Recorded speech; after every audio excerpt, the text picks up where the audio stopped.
All right, guys. So this is a Digital Bytes podcast. I know it's been a while. We've been on I guess maybe a hiatus. It's been a while since we recorded. Some familiar faces, some new faces, some faces that are missing. So I'll just go through the rundown. Who's with me tonight? It's me, myself, Derek, and then I got over here George. Say hi.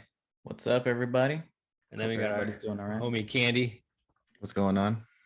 So yeah, so tonight this is gonna be not a real big deep dive, but we're going to talk about the Snyder Cut that came out about a couple weeks ago. It's been I would say a very polarizing. The whole DC franchise has been polarizing. Either you like it or love it.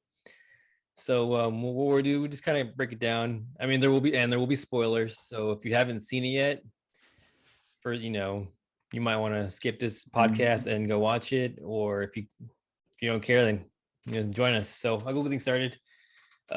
George, so what do you think of the movie? Man, I don't know if you want to start off with me, but I would give it, if I had to give it, a rating from 10, right? I'll probably give it maybe a 6.5. It was way better than the the theater release. What was that, back in 2017? I believe, yeah. Right. But I just, man, there was just some things where in the movie where I was just kind of like, I felt like it was a little too much. Some things were just kind of drawn out a little bit, but overall, I mean, I think it was way better than the first version, right? But yeah, I don't know what you think, Candy. That's honestly a better score than I thought you were gonna give it. I was ready for like you're ready for like a 2-star? a 3 out of 10, especially after you trashed on Wonder Woman. It was same thing. It was I liked it a lot better than the original. It was it could have been. I feel like it should have been a 2-part movie. If Zack Snyder would have, I guess, been able to do his thing back in 2017, they should have, because it's just too long. That's like the main thing. It's just like way too long.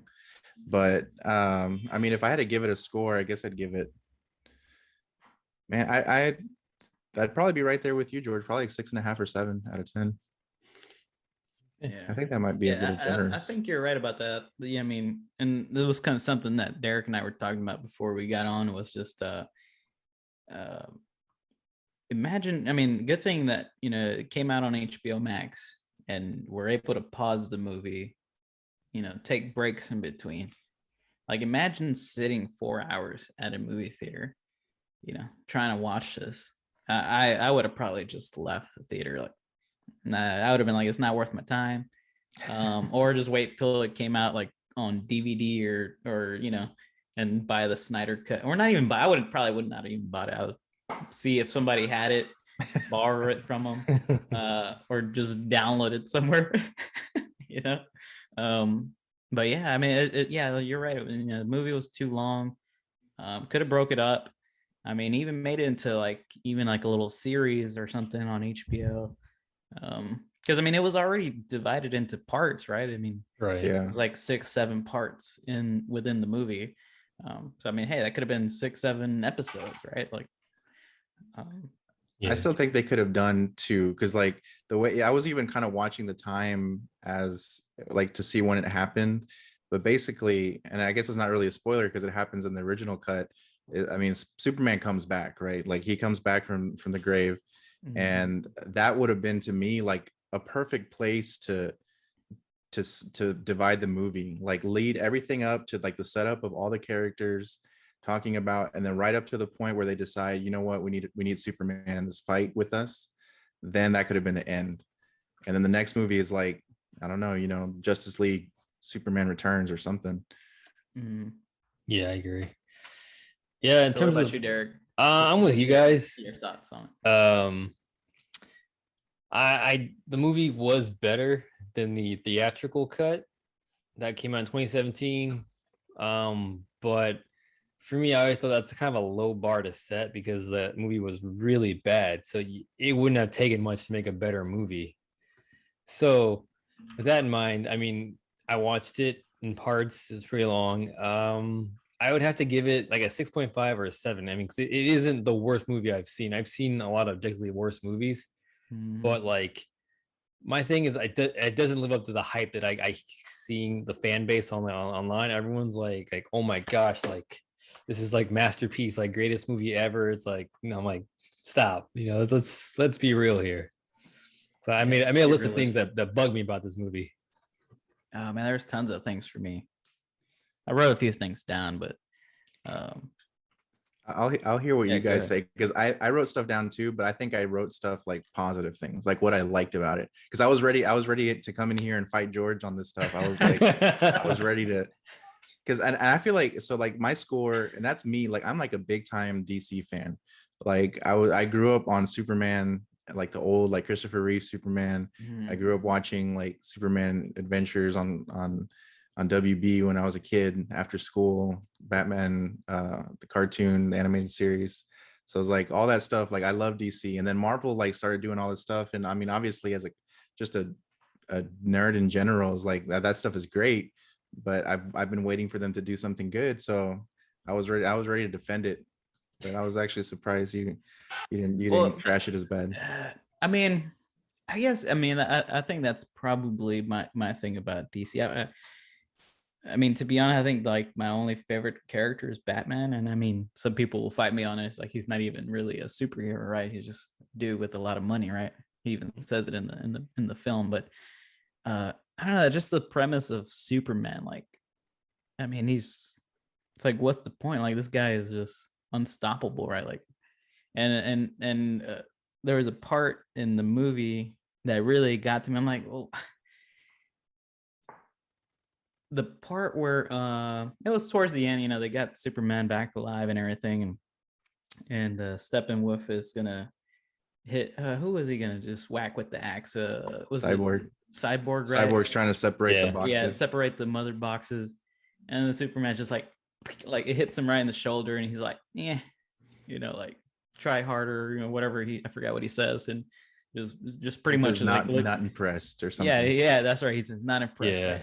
And then and they just literally just tosses Steppenwolf around, and like I'm like it just that's what gets to me about Superman is just like this dude's just created to like be like indestructible in a sense, right? Like, and then you take him out and bring him back, so he's I don't know. It's just that's my whole thing about Superman. Just he's almost like too powerful to be like I don't know.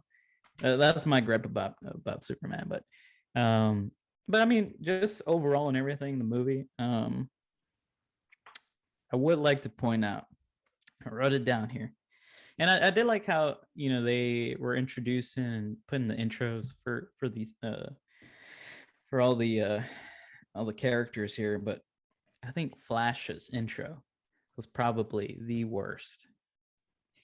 Oh my goodness, like. The whole that car accident scene, that literally the whole hot dog, like grabbing the hot dog and putting it in his pocket. And I like that scene. It's like, come on, like how cheesy can this get, man? Like, I don't know. Go ahead. Anybody got some input on this? What did you guys think on the intros of the characters and stuff? I liked the intro for the Flash just because. I mean, the Flash is like he was like the comedic like relief, right? Like, so he was. I thought it was funny.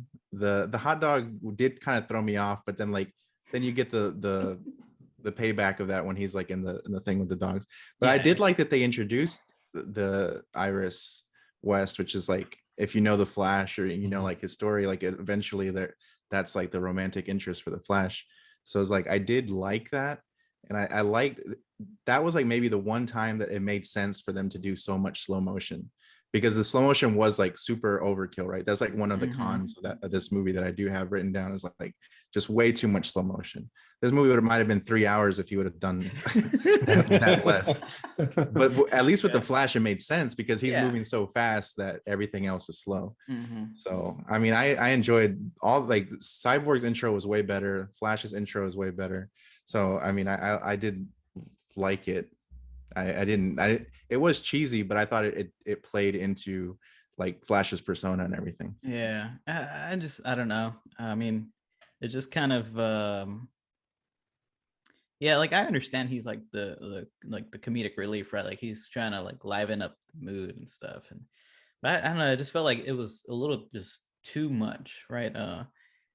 Even towards the end of the movie, when they're all like lined up and they're about to get on the what do they called it? The like Batman's little yeah, I can't even think of this little Yeah, ship or whatever. yeah, And everybody's like serious, like they're looking out into like the horizon, right? And then like Flash is just looking at them like, like, hey guys, like y'all ready? Like this is so cool. Like, I'm like, no, man, like just get on the ship, bro. Like, stop trying to make everything so funny.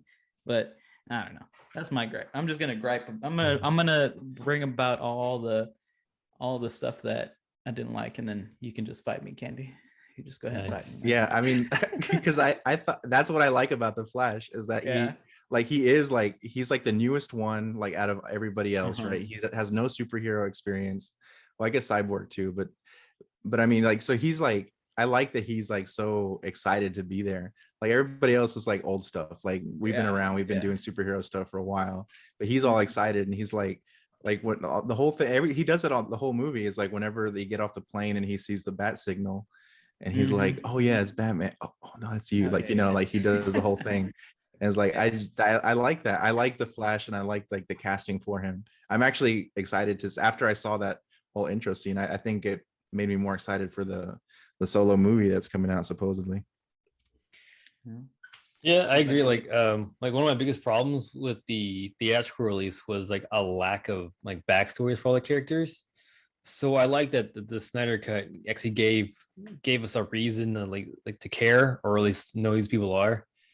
But that's also my problem with it is that it's good that they did that, but I feel like sometimes these backstories kind of like broke up the movie too much. Like the Flashes thing is like the whole slow motion and the music and all that. It's like you're setting up a theme of like, impending doom. We got to get Superman. We got to stop, Dark Side and Steppenwolf. And all of a sudden, it's a slow motion, dogs, flowers. Like, I feel like it's something they should have saved for, like the actual Flash movie because I think it's Yeah, cool that yeah. they have a lot of cameos. Like, yeah, Iris West, and that's gonna be Barry Allen's love interest. But it's just like I feel like this movie was long enough as it is that you didn't need to like cram in like every single like who's who of DC like in the movie because I think that's the problem. I have a problem with Snyder's like his movies because like he tries to do too much at the same time because like it goes going back to the cameos you talk about like the Martian Manhunter. Like I get like he's like OG Justice League, but like when you see his scenes in the movie, like why was he there? Like and be like, okay, he's here, and then where was he? It's just like he's the way he does things creates too many plot holes in these movies, and it's kind of frustrating because I made a list of things that like just things just and like I don't know, it's like I felt like this is like because going back to the idea of this being a 4-hour movie, I feel like if this movie came out in 2017, it wouldn't have been 4 hours. There's no way it could have happened. So I feel like Zack Snyder, like, hey, you can get your cut. He decided, like, let me do everything I can because I'm probably not gonna get a sequel, and he just threw it out there. Yeah, yeah, you're right about that.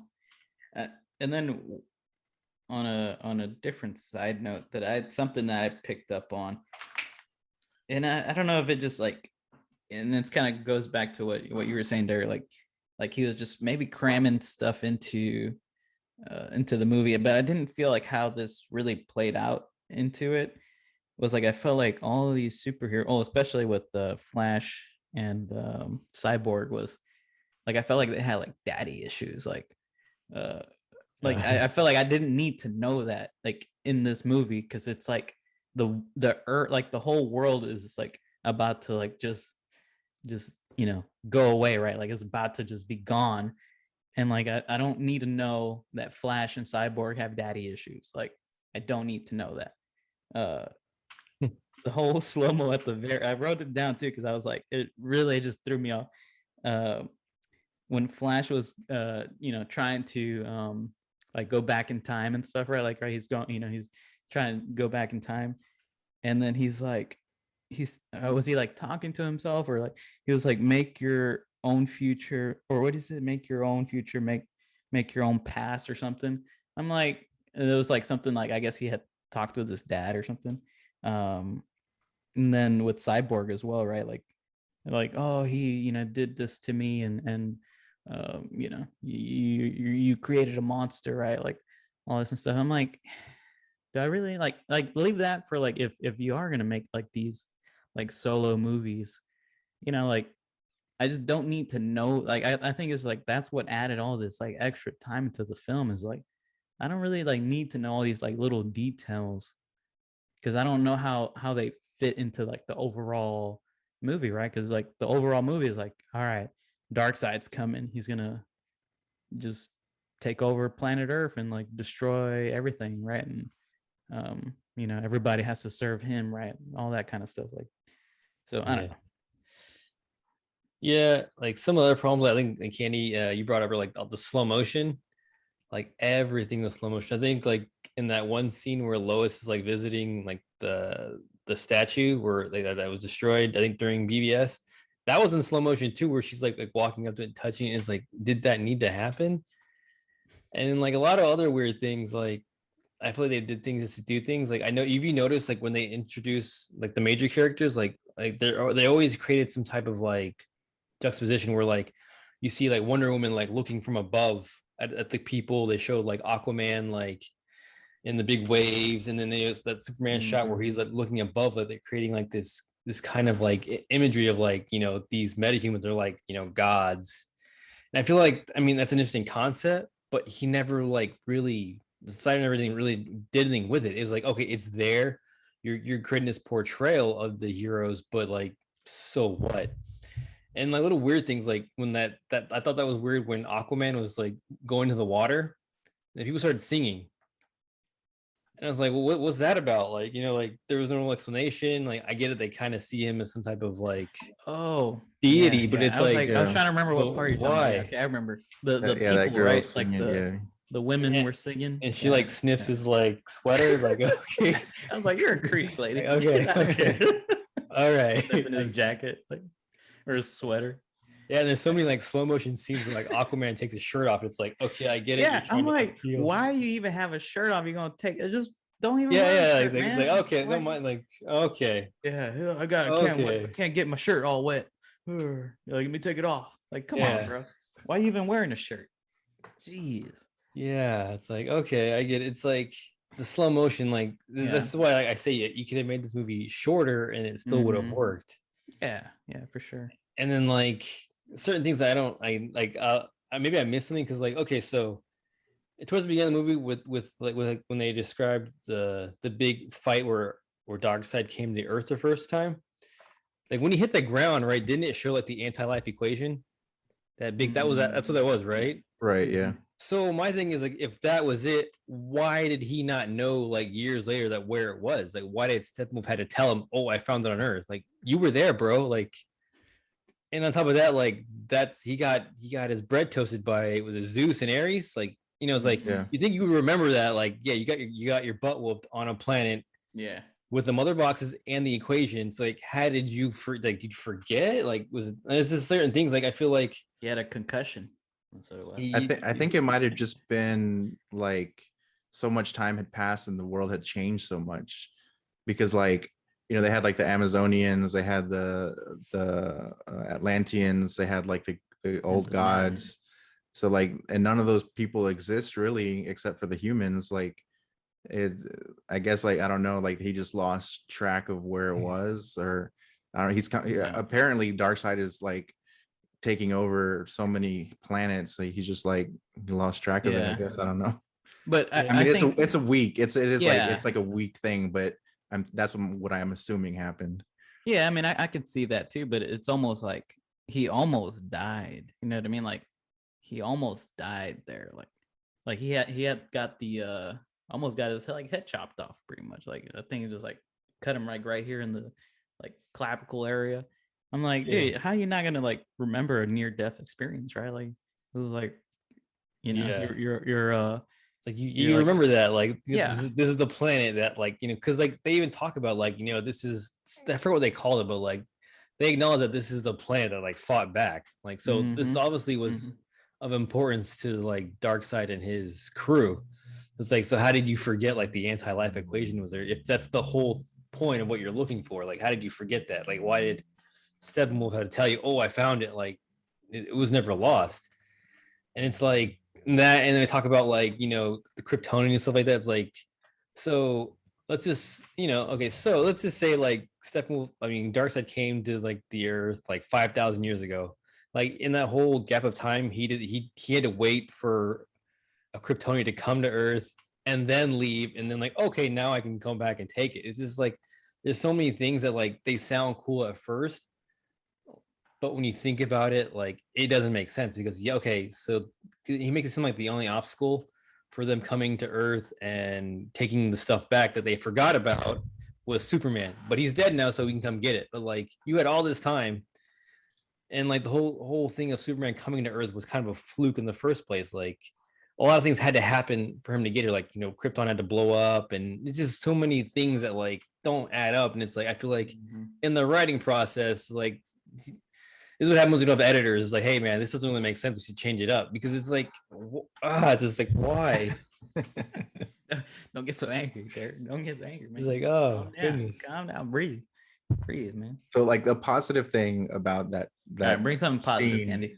I like it, like ties in with, like, I did write down like that. I did like that they extended a lot of the action scenes, like that scene where they're fighting Darkseid.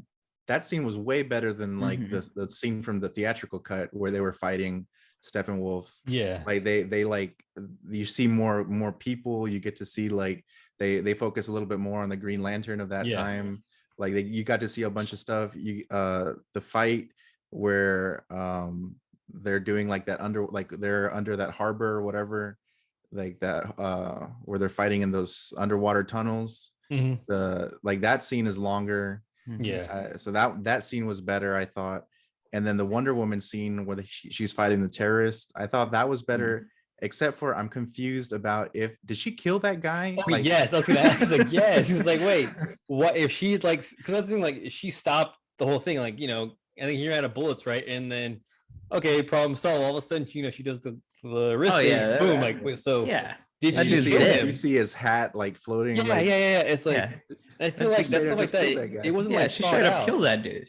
It's I like, mean, how can you survive that? Like, well, the thing is, like, and then you the have to whole destroy half a explosion, like building? the whole floor, like, yeah, she explode, destroyed like, the entire floor, like, for Yeah. one guy. It's like, wait, so it's like, and then I think about it, it looks really cool from like in a theatrical, like, oh man, she's strong, great special effects, but in terms of like actual story, like, did Wonder Woman just kill somebody? And then like B, like, why did she have to blow up an entire floor just to take out one guy when she could just, like, grabbed him, or just like, little things like that. Because those gauntlets are Yeah, just take down people, man. yeah. That was like, I even wrote down, because I was like, extended action scenes, Wonder Woman versus terrorists, and then I put like, did she kill that guy? Like, I wrote it down. yeah. It's like, wait, Yeah. And then she tries to play it off all cool, like once she, talks to like all the kids, like, "Are you okay? You okay? Or how you doing?" She's like, "I would have been scared." I was like, "You just murdered this man. Like, you just straight up guys' destroyed the whole insides come floor." out. vaporize the Duke. Yeah, like, where is he? Like, whoa, where'd that guy go? And then she's like, "You can be whatever you want to be." Like when the little girl's like, "Can I be like you?" Yeah. There's one thing. All right. Here's another little negative part I wrote down. Okay, so Superman, once he's alive, man, he's like putting a whooping on everybody, right? Like once they meet him at the steps and stuff, like Wonder Woman and Aquaman and Cyborg trying to get him, like, no chance. Like, they have no chance at all. Batman, I don't even know why he even thinks he can, stand toe to toe with him. He's putting a whooping on him, and then all you need to just get Superman to stop Lois Lane. Like, come Martha on. Oh, that was the other movie. No, that was the other movie. She just comes out and she just says, I wrote it down. She just literally said, "Please." And then that that just stopped him. He was like, oh yeah, oh, okay, yeah, I'll stop. He said, please, and then let's fly away together. Like, come. I was like, really? Like this, like Superman had literally has no idea what's going on. He's just like, he's all like pretty much just like in attack mode, right? Like That's how powerful their love was, man. That's how strong that tie, I that guess bond. so, man. I guess love is a strong thing. Love conquers all, bro. Yeah, dude. It was just all she had to say was like, please. And then It's like, yeah, just stuff like that. It's done. like, oh, she just had, if she hadn't like shown up there, he would have just she destroyed embodied the entire Justice League. It's like, wow, there would have been some dead superheroes, but she just Yeah. happened to be there that day, that moment. Mm-hmm. You know, Yeah, and it's like, it's the thing, like this fool is like, this one of those powerful beings on earth is lighting up the entire like area, and somehow they got in the middle of the city. She had to pull up, no traffic, no problems. You know, there aren't tanks everywhere. She's just there. Oh, hey, stop, chill, dude. And it's like, oh, snap. And then they fly away. I will say they did set it up because she was going to that statue every day. I think that was the thing, is like she was like going on her daily like statue visit. Yeah. And I got that from it. Yeah. Like I'm not saying like why she was there. I just the fact that all she had to do was just say please, and then he stopped. Like he was like, if she wasn't there to say please, he would have got rid of all the superheroes there. Like he would have destroyed Wonder Woman, Aquaman, Batman, and even like he almost killed the cop that was there too. Almost blew him up. He fell down to the ground. Like the dude that was like taking care of the site, right? Like, because Lois would bring him coffee every day. He almost died. Yeah, I just feel like it is like kind of like that Martha moment, because like that in BVS was like something so random is what stopped, you know, everything. Like, oh, like, you know, our mothers happen to have the same names. We're cool now. Oh, I'm at the park now. Like, and I told you, it's like, God, like you could like work this in better, you know, like, and you know, that's what they take off, right? And then the heroes continue their own thing. Okay, we gotta go do this. I'm like, wait, you spent half a movie trying to get Superman, and he takes off, and that's it. And Ben was like, I hope he shows up. It's like, what? Yeah, because Alfred was like, oh, you might have shown up too late. Like, it's like too late, dog. Bruh. Okay. So here's my thing. Have faith. Yeah. So okay, am I not crazy? Okay, so like going back, that when Steppenwolf gets to Earth and they set up their base, it kind of implies it's like a nuclear facility or an abandoned, like Chernobyl, right? Mm-hmm. And he creates that giant plume thing, like a bubble almost. Yeah, so my thing is, how did nobody notice that? Like, because they were wondering, okay, where is Steppenwolf's base? Like, where are they doing things? Like, dude, there's a nuclear reactor that, you know, there's a fallout, it just suddenly disappeared, and there's like a big red mushroom on the map. Nobody's like, hey, where did that come from? And you know what? Thought, okay, you know, let's go there. Yeah, you know what crossed to my head at that point too, because I thought that same thing. I was like, if S.H.I.E.L.D. was there, they would have found out. Like they would have known where Steppenwolf was, man. I know. I'm saying, like, but if DC had some type of S.H.I.E.L.D., like, this is the setup for that. I'm like, they would have known. Like they could have just, somebody would have picked up the phone, like, hey, y'all know where Steppenwolf's base is at? Oh yeah, it's over here, somewhere out in this country in the middle of nowhere. This old, you know, nuclear, power plant or whatever. Yeah, like, just yada. The entire town just disappeared under a red bubble, and nobody noticed. Yeah, I did like that they took away the town though. Like, and the theatrical cut, there, like, people live there still, like in this weird like Fallout city. And so, but I did like that they took that away. That was like, I think that was Whedon's idea, right? He was like, I don't know if he was trying to lighten it up and like throw in this like compassion thing about the people. I don't know what. Yeah, but that was gone, and I'm glad, because I hated those scenes, especially where like Flash is like pushing that truck out of the way, and like Superman is helping him like clear out the city. I didn't like any of that, and I'm glad they took it out. And then like going back to the fight where they first meet Superman, like at the broken statue. Like, I'm so glad that because that was also Whedon's thing, is like the whole thing with the mustache and like the bad CG on his lip. That was all because Joss Whedon wanted to add in some extra scenes. So he brought Cavill back, and while he was filming Mission Impossible, and they couldn't shave the mustache and all this. So all those scenes that with the bad mustache, those were gone because they were Whedon's idea. It wasn't Snyder. So I'm glad that all that stuff was gone, because that was like probably one of the worst things. Don't hate on the mustache, okay? Hey man, as long as it's not. Just don't try to CG it out. Airbrush it. I was like, hold on. Hey, make sure we'll do a little post edit after. A little filter. Take this off. We'll take for us the cast. We'll take George's mustache off. But yeah, it's just so many little things like that are just so weird. Like didn't add up. Let me see. I wrote a bunch of these down. Okay, so another one I have. Okay, so how did Barry Allen not know who Bruce Wayne was? Oh yeah. It's like it's Bruce Wayne. Like, how do you not know? It's like Jeff Bezos or Elon Musk or whatever. Things like that. It's like how do you it's like little it's I know it may not seem like a big deal, but it's like you would think like when you're writing because he knew that, you know, like who Batman was, right? Like, you know, how can you not be aware of like this multi-million, like this billionaire, right? In a sense, like, oh, but you know who Batman is, but he should have been like, instead of being like, who are you? He should have just been like, why is Bruce Wayne here or something? Yeah. Little things like that. I did like that they had more Alfred in this movie. Yeah, because I think Jeremy Irons is like in the original and cut, like he was wasted because he's such a good he's a great actor, and he has like such a great voice, like is like iconic, like Scar from Lion King voice, right? And it's like I thought he was great. Like that was great casting on Alfred. I thought he was a little young to play Alfred, but I mean I thought it was great. And so like I love that scene where he's trying to tell Wonder Woman, who's been around for thousands of years, how to make tea correctly.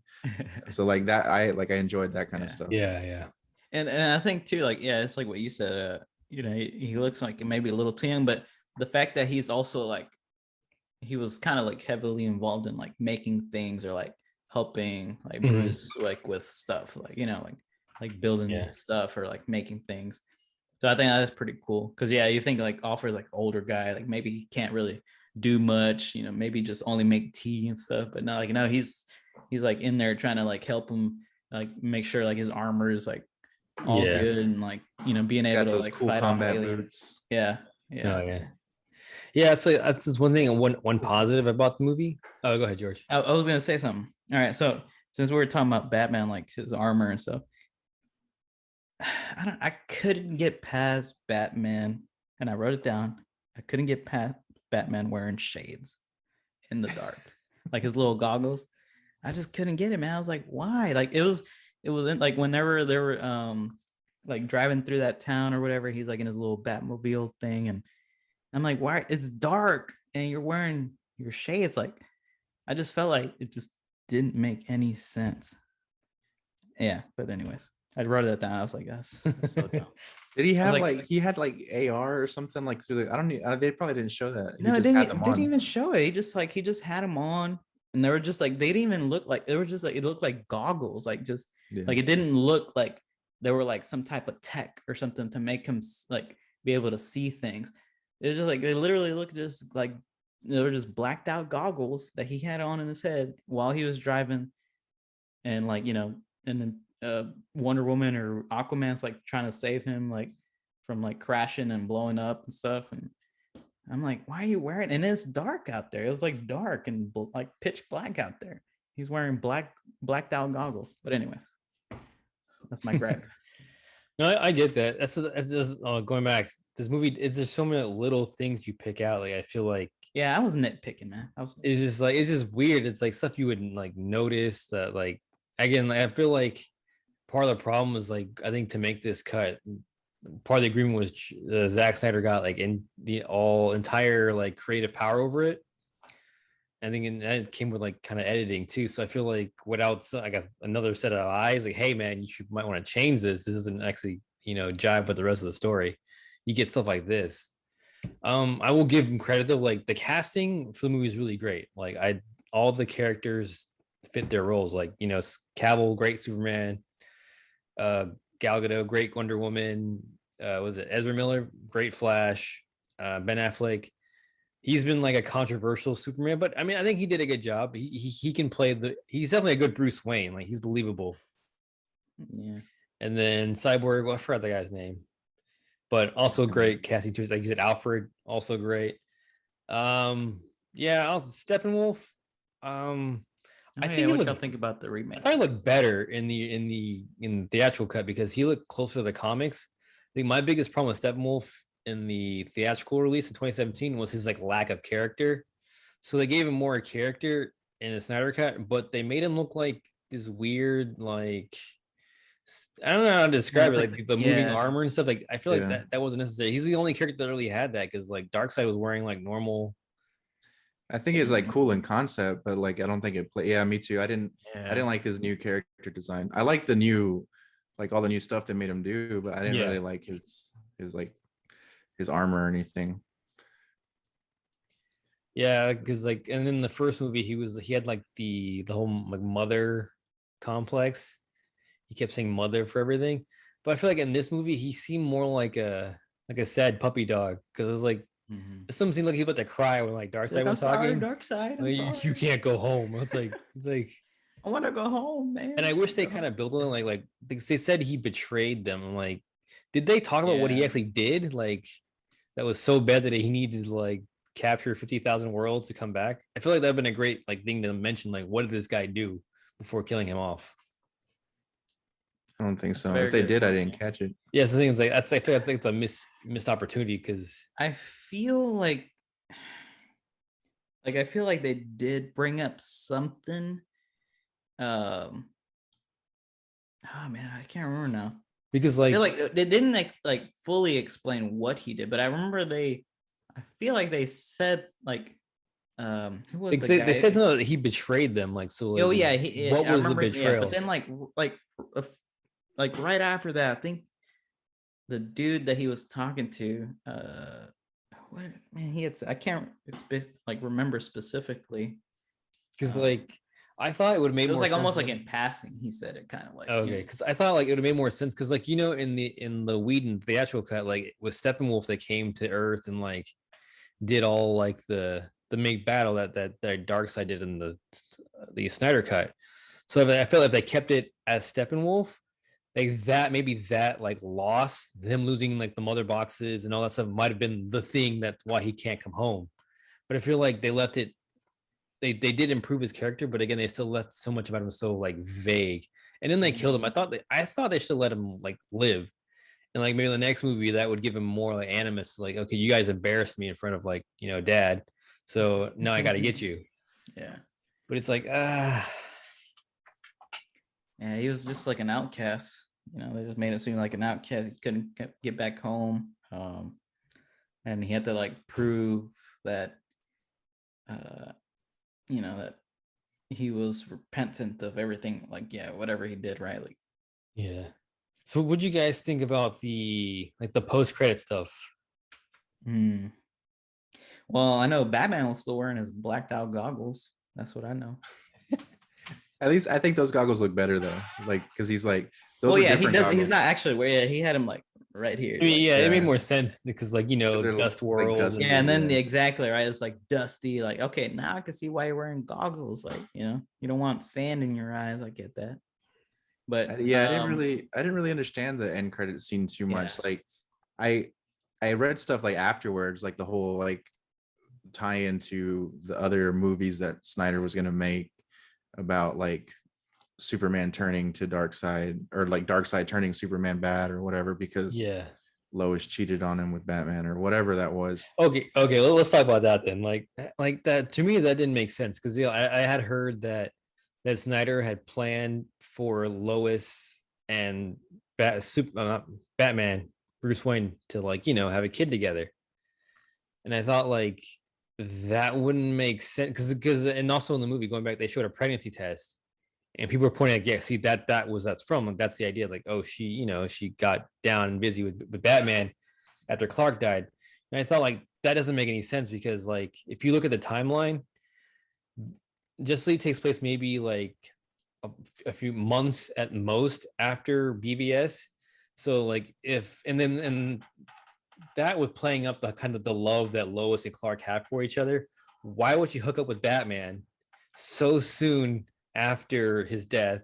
And then like that, I just feel like you guys are married, so like you really think your wife would do something like that? Right after you died, she'd hook up with the dude that almost killed you. Yeah, because even in the movie, she kept visiting the steps, right? Like Yeah, and she didn't daily. even. It was like a daily thing that she was coming and trying to, she was still like mourning, right? Like over the death. Like Yeah, because like in the Snyder cut, she doesn't even go back to work. Like in the original theatrical cut, she went back to work and everything. So like that was maybe more believable there because it seemed like maybe she's moving on or whatever. But in the Snyder cut, now she was like still holding on to it. She didn't even go back to work. She was visiting that statue every day. And then I think even less time. You said maybe months, but I think it's even less because at the beginning of this movie, they show like where Superman dies, right? And he like cries out, and that's what like wakes up the mother box. Yeah. So like that, it woke up, and then Steppenwolf kind of. I feel like it was like really soon after. Yeah. Because like all that stuff happened. So it makes even less too, sense. because like if you look at it, when they pulled Superman's body out of like they dug him up, his body wasn't decomposed. I mean, like that's another thing for me. It's like from like medical point of view, like decomposition happens quick. Like there's no rigor mortis stuff like that. So I figure like okay, well, because he's an alien. That's another thing. Well, that's another thing. Like in the comics, Superman, the way they cheaped it out, he didn't actually die. He went into like a Kryptonian coma. So it's just like I feel like that's another thing where like these little things that get overlooked have like a bigger effect because it doesn't add up. And I think it bugged me because I see online people posting like, "Oh, Snyder wanted to have like Lois and Batman hook up," and people comment, "Oh man, that's genius. We need to like restore the Snyderverse. This is like genius. Like we need more of these movies. I would love to see them." Like that doesn't make any sense though. Like you have so many. But Joker at the very end kind of alluded to that, right? Like he was kind of like it almost made it seem like almost there like they would keep like rewinding, right? Like time and like playing out these scenarios, right? Like that's kind of what I got from it too, was like that situation that they were in, or like that I guess that point in time had like happened several times, like almost in a sense. Like, okay, I guess that makes sense. Like as the way I understood it was like that whole like Joker's whole little speech at the end was because that whole thing between Bruce Wayne and Lois, and it like then they bring Superman back and he finds out and he's like so upset. And I guess Darkseid turns him bad, and then he like uses him as a super soldier basically to conquer Earth. And now Batman and the rest of the Justice League are trying to, I guess, like, regain Earth or whatever. I don't know. So kind of what I got from it, and I don't know. I mean, maybe I'm just like overthinking this, or like it just is almost like if they were trying to like create different timelines in a sense, like because I felt like they know that Flash can go back in time and like rewind things. Maybe they figured out, okay, like like they're trying to maybe go back and like before maybe No, I think that was like that scene. There was that scene. Was it in the original, in the theatrical cut, or was it Batman versus Superman? I don't remember, but where like Flash like jumps in, like and warns him like Lois is the key or whatever. Yeah, that was in Batman versus Superman. Like so like that makes sense there because like maybe he's trying to like reach his time and like try to fix things or whatever, trying to like Back to the Future the whole thing. Yeah. I don't know, man. It was kind of confused. Like that ending was confusing. Like, except I think they refer to it as like the nightmare, and it seems like what, because have you ever played like the Injustice games? No, but I have heard of like that because it's like alternate timelines. Yeah, it's like an alternate timeline where pretty much, long story short, the Joker tricks Superman into killing Lois. And then Superman pretty much becomes a bad guy because he kills the Joker. And then Batman's like, dude, you can't do that. And then it's kind of like they go, that's when they like a BBS scenario. And it's like over a span of a couple of games where Superman takes this like kind of like totalitarian, like, I have to fix the world because you know what, Bruce, you've been slacking off. So I kind of got that vibe that like from that, but I know it's not exactly what they're doing in that post credit thing, but I kind of got that feeling that okay, he's trying to pull like his own version of the Injustice scenario. But it's like it's so weird because like you guys, it's like I guess I missed it because like this whole idea that like Superman's mad because Lois cheated on him seems like a pretty like lousy reason like to destroy the world, you know. And I feel like it's like Love is a powerful thing. it's like it seems like it's just so like it seems so like so petty for characters that are like, you know, being depicted as like gods in the movie. So it's just like I feel like it's part of like a Snyder problem. Like I think it's like it's kind of like Michael Bay. He makes really cool like special effects and stuff, but like everything else he does sucks. Like all of his movies suck aside from like the special effects. It's just like so Snyder, he makes really cool like he can do some really cool artsy stuff, but in terms of like writing a script or creating a storyline, he sucks at that. Because like think about all of Snyder's good movies. Watchmen, 300. 300 was a good movie. Those are good movies. Oh, Sin City. Those are good movies. Oh, yeah. Why? Why were they good? Because he stuck to the source material. He pretty much like for 300 was like a page by page of the graphic novel on film. Mhm. And I know anytime he gets like creative liberty to like change things, it turns out really bad. Like BVS, like you know that was bad. Man of Steel. Well, I actually like that movie, but like the thing that I think that really got people was the part where he kills Zod Yeah. at the end. That was I get that, but I think that's Snyder like, you know, oh, I gotta do something different, I gotta be dark and edgy. And it's like, and after that, I think that moment kind of set the tone of crappy movies. Because everything after that, like he kind of like wrote himself into a hole where it has to keep like it has to get darker. And like it didn't have to because like edgy. Superman, like as a character in the comics, he's supposed to represent like the best of all of us. You know, he's like the model superhero. He does when the chips. He's kind of like Captain America. When stuff's going He's like down, Captain America. Yeah. Yeah, he's the guy that like that rallies and we got to do this. But they made him like super emo, My Chemical Romance. You know, like nobody likes me, Lois. What am I gonna do? Hey, I like my Chem, man. Great band.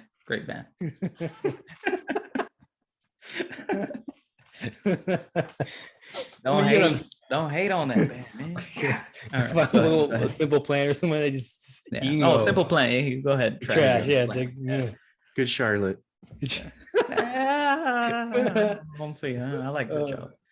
But yeah, man, it was what was I gonna say about this Snyder? So I remember watching the credits and I saw Christopher Nolan was one of the, I don't know if it said he was like one of the executive producers. Yeah, he's executive producer. And I'm a huge fan of Christopher Nolan. I'm a huge fan. Yeah.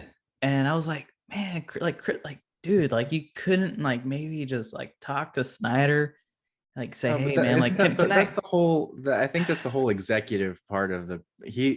I don't think he was like a real producer. I think he just put money. He just put money into it, and you know, it's like this movie makes money, I get some money back. Or I don't think he was like. I don't think he was doing creative stuff because I think, man, because if he, man, like get him in there, like why, like even if I was Zack Snyder, I'd have been like, man, look, like give me some ideas or like, you know, let's talk. I feel like Zack Snyder must have like the biggest. This man made a 4-hour cut. He must have like the biggest ego ever. He's like probably up there with like Kanye kind of ego. Like he probably thinks he's the best director, that everybody else who doesn't like his stuff has like bad vision. Like I doubt he would ever go to Nolan for tips. Man. Yeah, he should have. That's the thing. Like I feel like since Snyder had like he had full like creative control, liberties, everything control like this cut. So that's why like again like nobody, I feel like nobody said no to him. Like yeah, man, go for it. Just, yes, you want to do it. Yeah. Like actually that's not true. Like with the whole Martian Manhunter thing, from what I read, that was supposed to be the Green Lanterns instead of him like making that cameo at the end. And then, while we're on Martian Manhunter, I didn't get the part where he became but Clark's mom to talk to Lois.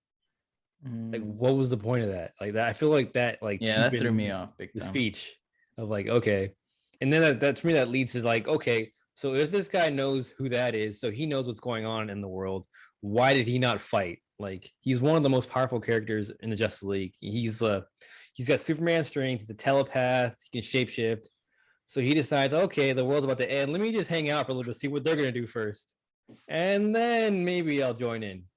Like after the fact. It's like that's what I think that's another thing. Like it was a cool cameo, but like not well thought out. Yeah. Yeah, I kind of thought the same thing. I was like what? Yeah, it was like I felt like that. Like, what was the point of that? Like, just I felt like throughout watching that movie, it was like I kept like certain scenes and stuff. I was just like always thinking like, well, what's the point of like why is this in the movie? Like, why? Like, I just that's what like just makes that rating of the movie just go down because I'm like, what is the point? Like, this doesn't tie into like the whole overall theme of the movie, right? Like, because for me to me it was like we have to stop Darkseid from destroying the planet, like planet Earth, right? Like, and it's just like, yeah, those little scenes, I'm like, well, what is the point of that? Like, and you just like I didn't making the get movie longer, like, you know. as much. Like I would defend like certain things, but it's like the Martian Manhunter thing is like I didn't get that either. I don't understand. It's like in like certain superhero movies is like, Spider-Man is in the same city as the Avengers, but how come they didn't come in to help? Well, at least like there's like other movies to like kind of let you know where these people are and how come they're not helping. But this whole Martian Manhunter thing is like Derek said, is like he could have come in and helped at any point, but he didn't. Like, why not? What was he waiting for? Mm-hmm. Yeah. Yeah. Yeah. So yeah, with that, from what I understand, Warner Brothers has kind of like killed any sequel. So relating to the Snyderverse, that's why there's a current like online poll like restore the Snyderverse. But DC is still making movies. There's an Aquaman 2 in the works, and then recently the Suicide Squad, the new trailer for a newer version has came out yesterday. So have you guys seen that yet? Not the one that came out yesterday. I think I saw the one that came out, was it like a few days ago, or like earlier in the week. Yeah, maybe I think that's the one earlier. So what do you guys think about it?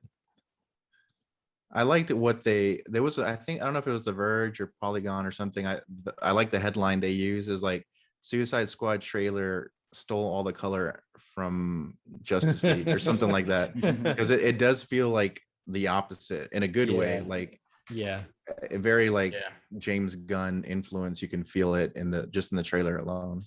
Oh, big time. And that's kind of like after watching the trailer, I was like, okay, like this has some potential, like, yeah, definitely a much more colorful, like lighter tones. Like there's actual colors.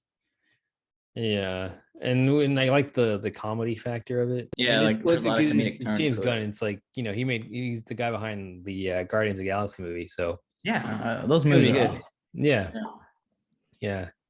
So I Yeah, look forward to that. Oh, go ahead. Yeah, yeah, I was gonna say, like, I think for DC, that's like a good casting of even like directors, right? Like just kind of, yeah. I mean, Guardians of the Galaxy is like a great movie. Yeah, I feel like by themselves too. Yeah, their timing was really good with the whole James Gunn thing, because the whole reason if you guys remember, the whole reason they were able to get him is because of that whole controversy. They had taken him off of the Guardians of the Galaxy, the third movie. Right. They had taken him away as director because of those old controversial tweets that he tweeted like 10 years ago or whatever. Yeah. And so like when that happened, then DC was like quick to like, hey man, come direct our movie. And I think that's like the best thing they could have done, is like, because he has good movies. Like the Guardians of the Galaxy, both of them were great movies. The parts that he directed in Infinity whatever is like, those were great. It was like, yeah, because I was gonna say, even if like Guardians of the Galaxy is like weren't part of like the MCU, like even if you just separate them as like standalone films, that'd be great. Like, oh, these are great movies. Like the way the characters are developed, like the story, everything, like the way things are shot, like just a great movie. Like, even like the comedy relief parts of it, and like everything is, and I can kind of see that like in within the trailer of the new Suicide Squad. Like it's like, oh yeah, like this movie can be pretty good. Like maybe put DC back in track of releasing good movies, you know. Yeah, this is like, I think they just need to stick to, like, if they can just get over like trying to out Marvel, like I think they'll do good, because like this Suicide Squad movie looks pretty good. The Harley Quinn movie wasn't bad. Like I thought it was pretty good. Um, the first Suicide Squad movie, that was kind of a flop, but like Shazam, people really like Shazam. Mhm. Like I think if they just stick to like doing these one-off movies, like they'll be fine. They'll be successful. They'll make money. Like I'm really hopeful for the new Batman movie with Robert Pattinson. And so far, I mean, just that trailer looked great. Yeah, but I think that's not this, like it's just a standalone, right? Like it's not Yeah, and part of the that's what they should DC. stick to. Yeah. That's what I'm saying. Like they just need to stick to that. Like make a Batman movie with a different guy. That's fine. Make another Superman movie if you want. Bring Henry Cavill Yeah. back. Bring some other guy. I don't know. Like just, I think it'll be fine. Another Wonder Woman movie, maybe. Another one. Yeah, I mean, I don't see a problem with like DC like trying to do what Marvel did, because like what they did, it just makes sense. Like they don't have to like, people have a problem with like them like, oh, don't be Marvel. Like I think they should, in the sense like they should create like they should create a comprehensive story, like with continuity, like world build. Like okay, these are our characters, this is what they do, versus like doing it backwards. These are our characters, and oh, by the way, they're gonna do some stuff soon. Could I say something right quick, Derek? Yeah, go ahead. I think the same thing. Like DC could do exactly what Marvel did. It's just I felt like DC was trying to play catch up. It's like you had Marvel, they had been doing this, like trying to develop and build up all these like characters with like their own movies, and then finally get to the part where it's like, oh, the Avengers, and like they're trying to fight Thanos, and the whole like up to the very end with Infinity War. Like Marvel, I guess, had that vision, right? Like, but I felt like DC was like, they saw that and they were like, oh man, like we gotta hurry up and do something. Like we gotta, so we can throw and compete like right next to these guys.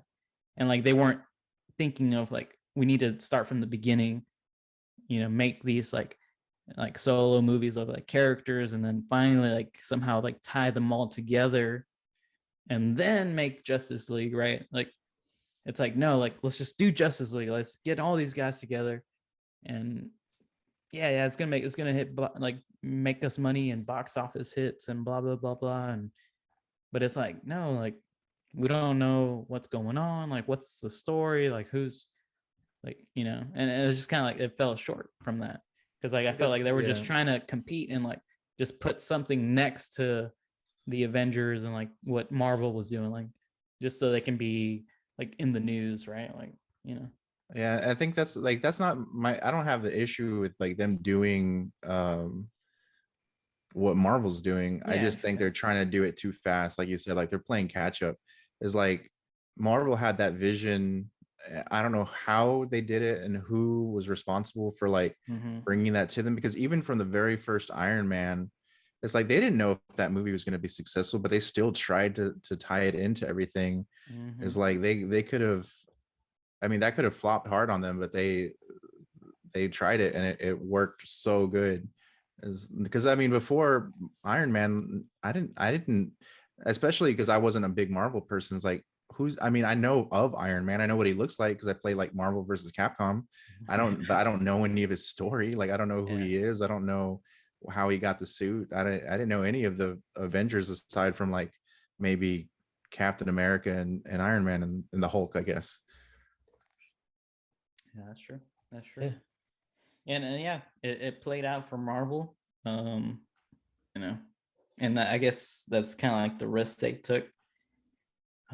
But yeah, whoever had that vision, it paid dividends for them, right? And I think it just got to the point where DC saw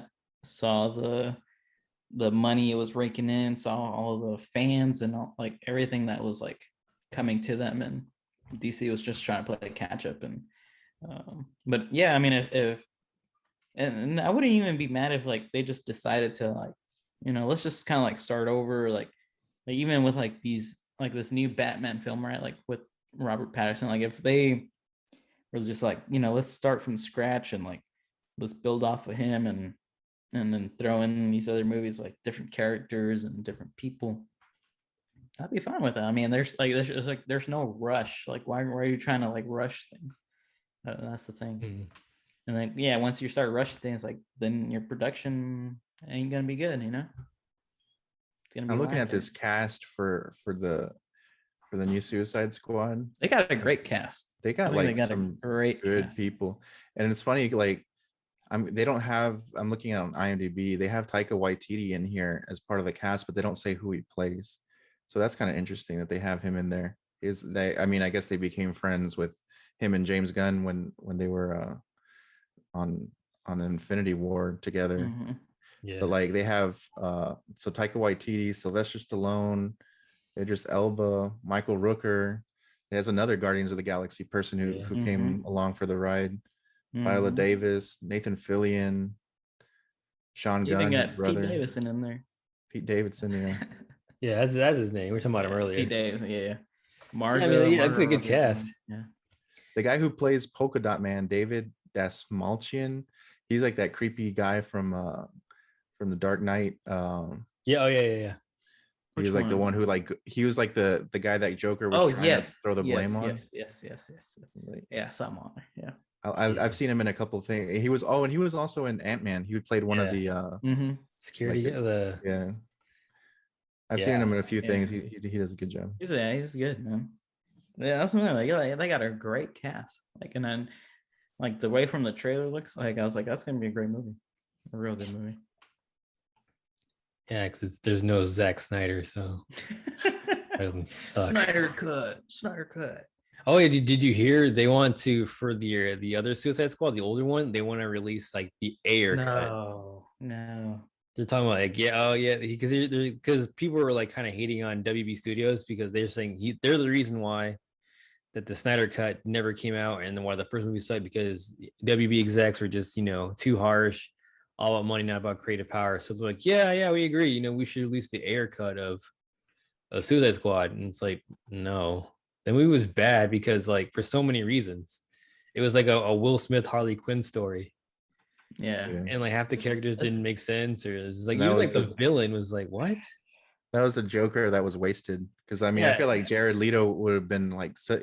I think the Yeah. casting was great, but the character design and like it just Yeah, they played up Joker in that movie. Well, I think they played up like him in like the previews and the trailers, like Joker. Oh snap, he's gonna be in this movie. We're finally going to see, Jared A Leto's new Joker, Joker, yeah. new Joker, and then you find out, oh, he's in a couple flashback. That's it, guys. It's like what? I mean, I'm still not a fan of Jared Leto's Joker. It's kind of like cringy to me, but I mean, still though, at least Yeah. in the Snyder Cut of Justice League, we got to actually see like character versus like a flashback. Yeah. I mean, I think Jared Leto is a good actor. Yeah, it's just the way he played in Suicide Squad was kind of I saw like a little weird. potential in his Joker. Yeah. Like if they would have not done the whole like tattoos on the face with the grill thing, like the way he acted as Joker, especially like in the scene where he has somebody like on a table. I guess it's Harley Quinn. He has her on a table, like he's like, and like you can see like the craziness there. And like Jared Leto's like one of those guys who's going to give it his all. And I think he would have been good, but I feel like it just. I mean, I'm sure the director was looking for something particular, and just I don't think it. How did y'all feel about his I guess his portrayal of Joker in Justice League, the Snyder Cut? I mean, did it feel like how did you guys feel about it? aside from like the only thing that messed it up for me was I didn't understand the point of the scene, and I didn't understand really the context of it. Okay. But I feel like him as Joker, Yeah, just the like, acting part of it. Yeah. I thought he did good because like they're in this like weird post-apocalyptic world, and like for having such a short scene, I thought he did a good job, and I thought he looked way better than he did in the other movie. What about you, Dirk? What you think of him? I'm on the same note. Like it was the portrayal, like the portrayal part of the Joker. it was better. I don't know. I feel like I'm not a real fan. Like it was better, but I still feel like it's like trying too hard. Like there's like I don't know how to explain it. Like the Joker's a very like, yeah, he's he's crazy, but like I think there's like different types of crazy. There's like stupid crazy, and there's like a crazy with like intent. Like he's crazy like he's sane still, but he's crazy. Like he's not. I mean, he's like crazy, like as in like he's like a sociopath. Like he he's fully in his facility what he's doing, but he does it because he wants to. There's no it's like almost like a nihilistic like disregard for life. I feel like, and then there's stupid crazy where he's like, I'm just crazy for like, it's like I hate that the latter, like that, I like the stupid crazy where he's just like, it's like he's just stupid for the sake of being stupid, and because like the way he portrays it, like I hated like the way I wasn't a fan of like how he spoke, like he's into like the stuff he said. It was just so like I don't know. It's like stop trying so hard. Like we know who you are. Like the Joker is like or villain. You are like the little antithesis to Batman's character. You are like his polar opposite. Like you don't have to come off as like I don't know as a basket case. I don't. It's just hard to explain because like Joker's a very complex character. Like yeah, he's crazy, but there's like a certain level of like I can't quite put into words of the type of crazy he is. It's just like there's such a high bar for the Joker too. It's like, I mean, Heath Ledger did such a great job, right? Yeah. And then in the Batman animated series, that's my favorite Joker. Oh, is Mark like Hamill. I mean, that's my favorite Joker and my favorite Batman is the animated series. Yeah. Like Kevin Conroy as Batman's voice is like it for me. Like that is Batman's voice. Like that was why I liked playing the Arkham games so much, is because they used those guys to play their characters. It's like Mark Hamill's Joker is like that's like the epitome because he's like crazy, but then like he'll like snap and like be super serious, and like it's creepy. Like for a cartoon, it's creepy. Like how because you can see the genius back there. Yeah, like he still has purpose. Like that's why I didn't get that from Leto's Joker. I feel like he's crazy, but he's not. There's no like direction because I feel like the most like you look at the Joker like Mark Hamill's Joker in the animated series, like he was crazy, but he had a purpose. He had schemes and plans. And then you look at oh my goodness, going back, Jack Nicholson's Joker, like very crazy, but more like sociopath. Like I kind of like I do what I want to do because I can. And then you go to like Heath Ledger's Joker. He was like you said, an agent of chaos, very nihilistic, like you know, watch the world burn. Like there's like it's scary, it's crazy, but like it's almost like I don't know, I can't describe it. There's like this it creates a fear, like this guy could do what is this guy capable of, you know? Yeah. I don't get that vibe from Jared Leto's Joker. I just feel like this guy's he ate some paint chips or something, and now it doesn't help that Batman doesn't really find him scary either. Because I think like that's the thing about like at least like Heath Ledger's Joker for sure is like Batman is kind of scared of him because he has no limit to what he can do. Right. Like if he wanted to, he could blow up the city, and like he's super capable of doing it. And like he has no regard for anything. So it's like I feel like there was no fear in that scene, at least, is like Batman's just like kind of rolling his eyes at Joker's like because he even said he was like I'll kill you, like like because that was like kind of if you take like the whole Dark Knight series with Christopher Nolan, like he was almost afraid of killing him. He didn't want to, like, you know, whatever his what was I gonna say, like his I can't even think of the word, but anyway, yeah, he just, you know, there's like this like self-righteousness type of thing, like he didn't want to kill kill the guy. But with this one in Justice League, he's just straight up like, I'll take you out. Like, I ain't got no problem with like, you know, putting you to sleep forever, type of thing. Like, but yeah, I think as far as Jared Leto, I think he had potential, but I guess it. And I mean, I don't blame Jared Leto. I mean, he's reading off the scripts and stuff, and whatever they tell him to do, he'll do. I mean, I think it just comes down to the writers, and it comes down to the directing and people who are making the calls. And yeah, I mean, and kind of like what you said, Kenny, like the bar is set pretty high with the Joker, like as far as that character. So. Yeah, that's very true. Do you remember? Oh, go ahead. No, I was just gonna say, I do remember like when Dark Knight was coming out, when they announced Heath Ledger as the Joker, like people were not happy. Yeah, like, they were like super upset that he was gonna be, because they didn't see it, and like yeah, because and then also too is just the movies that Heath Ledger was doing before then was kind of like, he had done some rom-coms and some other stuff, and it was kind of like, like I can't see him doing this type of role. Like, man, he just straight up just hit it out of the park, man. I think that was like one of the things that solidified Christopher Nolan too, is like people didn't see Ledger as the Joker, and then that movie like ended up being, I mean, he won the Oscar like posthumously or whatever, but he still won the Oscar.